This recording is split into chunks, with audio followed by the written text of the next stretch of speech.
Pada edisi ini, kami ingin mengingatkan kembali perjalanan harta amanah Nusantara dari sejak awal sampai dengan saat ini, dan bagaimana kami dan kalian semua bisa menikmati manfaat dari harta amanah Nusantara ini.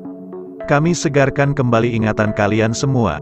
Pada edisi 1, kalian sudah mengetahui bahwa sebagian kecil harta amanah Nusantara senilai 11.000 triliun rupiah di kantong kiri, yang sering disebutkan oleh beberapa pejabat itu memang ada, bukan mimpi. Edisi 2, pemilik harta amanah bumi adalah Tuhan semesta alam atau Allah Subhanahu wa Ta'ala. Sebagian besar pengelola harta amanah adalah para nabi dan terakhir adalah Raja Nusantara. Edisi 3, pengelola harta amanah Nusantara yang benar pasti memiliki pengetahuan yang luas mengenai sejarah harta amanah Nusantara ini. Selain itu, penerima amanah juga mempunyai dokumen yang sangat lengkap, sejak Nabi Idris alaihissalam sampai dengan dokumen terbaru di World Bank dan Otoritas Keuangan Dunia. Edisi 4, kami memberikan data dan fakta bahwa non-state actor sudah sejak tahun 1000 sudah merencanakan secara terstruktur dan rapi pengambil alihan harta amanah bumi, terutama yang dikelola oleh Raja Nusantara sebagai penerima amanahnya. Edisi 5, kami jelaskan kesulitan-kesulitan yang dihadapi untuk memanfaatkan dana amanah Nusantara untuk kemakmuran rakyat Nusantara. Non-state actor selalu berusaha menghalangi Nusantara untuk bangkit. Edisi 6, kami memberikan kebenaran informasi tentang banyaknya pihak-pihak yang tidak bertanggung jawab untuk mencari uang dengan tidak halal menggunakan dokumen-dokumen harta amanah Nusantara. Kami juga menjelaskan hak rakyat Nusantara untuk menerima manfaat dari harta amanah Nusantara, senilai 60 juta rupiah per bulan per kepala keluarga. Edisi 7, kami ungkap ritual-ritual non-state actor, sejak ritual pertama tahun 1090 yang mengakibatkan perang salib sejak bulan 11 tahun 1095, dan ritual kedua tahun 2001 yang mengakibatkan terorisme diidentikan dengan Islam. Kami juga jelaskan wilayah Nusantara ingin dipecah menjadi 7 negara kecil untuk menguasai semua harta amanah Nusantara. Dengan izin dari penerima amanah, kami berikan tambahan informasi status terakhir per bulan Oktober tahun 2020. Harta amanah Nusantara bernilai sekitar 148,5 ribu triliun rupiah dengan kurs rupiah 1 dolar Amerika Serikat sama dengan 14.000 rupiah. Menjawab keingintahuan masyarakat Nusantara dari mana manfaat 60 juta rupiah per kepala keluarga berasal. Kami juga menginformasikan bahwa sejarah dunia terutama sejarah Nusantara banyak yang sudah dirubah, disesuaikan dengan keinginan mereka dan banyak yang dihilangkan. Di edisi ke-8 dan edisi ke-9, kami memberikan cara-cara pemanfaatan dana amanah Nusantara yang benar, bukan hanya mimpi dan cara-cara yang merugikan orang lain. Di edisi 10 ini, kami akan memberikan contoh-contoh sejarah yang sudah beredar luas di masyarakat, dan sudah dirubah oleh non-state actor. Manusia berevolusi dari kera. Sejak sekolah di taman kanak-kanak kita sudah diajari teori Darwin yang menyesatkan ini. Teori tersebut asal mulanya dimulai sejak tahun 1800. Charles Darwin, naturalis dan ahli geologi, lulusan University of Edinburgh Medical School, dan Christ's College, Cambridge, menerbitkan buku penelitiannya tahun 1859 berjudul On the Origin of Species. Bersama Alfred Russel Wallace mengatakan bahwa manusia adalah hasil evolusi dari kera. Eugene Du Bois, ahli anatomi Belanda, tahun 1891 menemukan fosil tengkorak, tulang paha atas dan 3 gigi di Trinil, Jawa Timur. Sampai saat ini belum ditemukan bukti kuat bahwa ketiga fosil tersebut berasal dari spesies yang sama. Susunan evolusi kera menjadi manusia menurut mereka. Gustav Heinrich Ralph von Koenigswald, ahli paleontologi Berlin, Jerman, tahun 1936 menemukan fosil yang lebih lengkap di Sangiran, Jawa Tengah. Sampai saat ini juga belum ada bukti kuat bahwa fosil tersebut adalah manusia kera. Donald Carl Johansen, ahli paleoantropologi Chicago, Amerika, tahun 1974, menemukan fosil Australopithecus afarensis di Hadar, Ethiopia. Diberi nama Lucy, dengan tinggi 100 cm, diperkirakan hidup 3,2 juta tahun lalu. Para ahli tersebut mendukung teori evolusi manusia dari binatang, yang digagas oleh Charles Darwin. Ini dikarenakan doktrin pendidikan sekuler yang sudah dimulai oleh non-state actor, melalui Francesco Petrarch sejak 1330 Masehi. Keberadaan manusia dianggap tidak ada hubungannya dengan penciptaan Tuhan.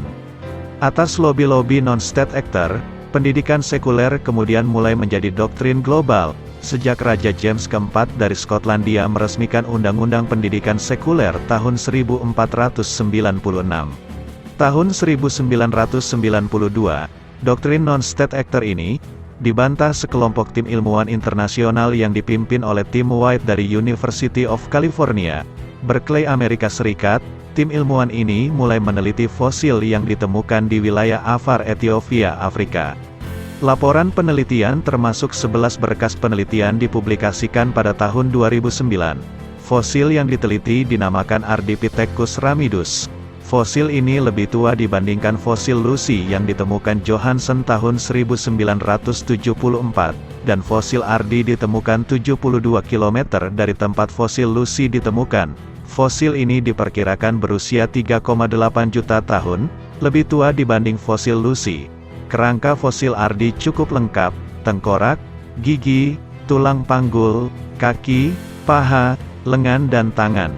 Untuk memperkirakan tinggi dan berat tubuhnya, Tim White, seperti dikutip oleh harian Xinhua China, mengatakan bahwa Ardi tidak memiliki bagian tubuh seperti kera atau gorila. Kedua tangannya tidak mirip tangan simpanse atau gorila. Hampir semua ilmuwan di seluruh dunia setuju bahwa temuan fosil Ardi ini menunjukkan bahwa jalur evolusi manusia dan jalur evolusi kera berbeda. Dan kita tidak bisa lagi menganggap bahwa kera sebagai wali bagi nenek moyang terakhir manusia. Fosil Lucy sudah tidak bisa digunakan sebagai acuan menyimpulkan jalur evolusi manusia, karena fosil Lucy dan fosil Ardi memiliki perbedaan mendasar, meskipun kedua fosil tersebut hampir mirip. Sejak sekarang, hari ini, detik ini, sampaikan kebenaran sejarah tentang asal-usul manusia tidak berasal dari evolusi kera. Sampaikan kepada semua anak-anak penerus bangsa Nusantara, pembodohan sejarah ini harus dihentikan. Kami tunjukkan lagi sejarah Nusantara yang dirubah dan dibuat sesat. Catatan arkeologi Majapahit. Di catatan-catatan sejarah yang ditulis atas inisiatif non-state actor, Kerajaan Majapahit sebagai pengelola wilayah Kerajaan Nusantara, baru ada sejak tahun 1293 hingga 1527. Coba kalian pelajari penelitian dari Dr. Andang Bahtiar, ahli geologi dari ITB. Beliau memperoleh gelar S3 Doktor dari Colorado School of Mines, Amerika Serikat. Pernah menjadi anggota Dewan Energi Nasional juga. Dalam seminar di ITS tahun 2016, beliau memberikan data-data penelitian akademis yang menunjukkan bahwa Kerajaan Mojopahit sebagai pengelola wilayah Nusantara, sudah ada sejak 600 sampai 500 tahun sebelum Masehi. Sama dengan dokumen-dokumen sejarah milik organisasi Nusantara yang dibuat tahun 300 Masehi. Contoh lagi, Serat Gatoloco dan Serat Darmo Gandul, ini asalnya dari naskah Babat Kediri. Cerita fiktif buatan Kiai Tunggul Wulung dan G.W.J. Druus Orientalis Belanda tahun 1850. Silakan kalian pelajari biografi Kiai Tunggul Wulung dan G.W.J. Druus. Cerita ini fiktif dan tidak pernah ada dalam sejarah Nusantara. Ini cerita buatan VOC. Tujuan dibuatnya naskah ini, untuk mengadu domba rakyat Nusantara, dan menimbulkan kebencian rakyat di wilayah Nusantara terhadap Islam. Cerita ini juga ditambah dengan cerita fiktif lain, bahwa Mojopahit diserang oleh Kerajaan Demak. Ini untuk mendapatkan dukungan rakyat Nusantara di Jawa, guna menyerang wilayah Aceh yang saat itu dipimpin oleh Sultan Mahmud Syah. Kerajaan Aceh, sejak VOC masuk ke wilayah Nusantara melalui Banten tidak pernah mengizinkan mereka masuk wilayah Kerajaan Aceh. Sejak tahun 1820, Kerajaan Aceh sudah menguasai perdagangan lada hitam dunia, dan VOC sangat berkeinginan untuk merebut wilayah Aceh.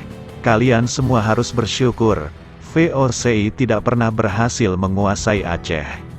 Serat Centini tahun 1814 ini, asal mula cerita fiktif Kidung Sunda yang dibuat tahun 1860. Di cerita fiktif ini, digambarkan Mahapati Gajah Mada membunuh Raja Sunda dan pasukannya. Ini cerita bohong dan bodoh yang dibuat oleh VOC melalui KF Hole. Tujuannya sama, menciptakan kebencian dan permusuhan di antara kerajaan pengelola wilayah Nusantara yang ada di Pulau Jawa.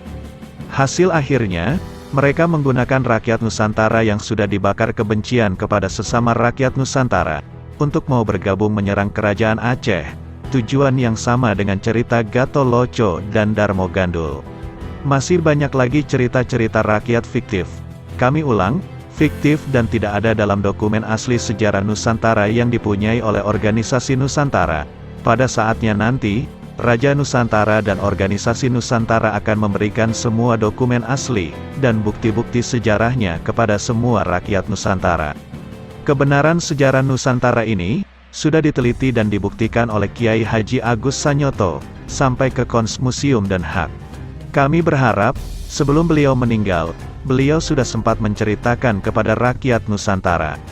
Kembali lagi kami ingatkan, rakyat Nusantara Jawa Barat, dan rakyat Nusantara Jawa Timur, hentikan pertikaian kalian semua. Tidak ada cerita sejarah peperangan antara kerajaan Pajajaran dan kerajaan Mojopahit. Semua adalah kerajaan pengelola wilayah kerajaan Nusantara, yang mendedikasikan semua daya upaya untuk memakmurkan rakyat Nusantara, bukan untuk memperkaya serikat dagang VOC. Itulah alasan-alasan kenapa VOC membuat cerita-cerita fiktif bin khayalan alias palsu ini. Sayangnya sampai sekarang cerita fiktif tersebut masih dianggap sebagai cerita sejarah yang benar.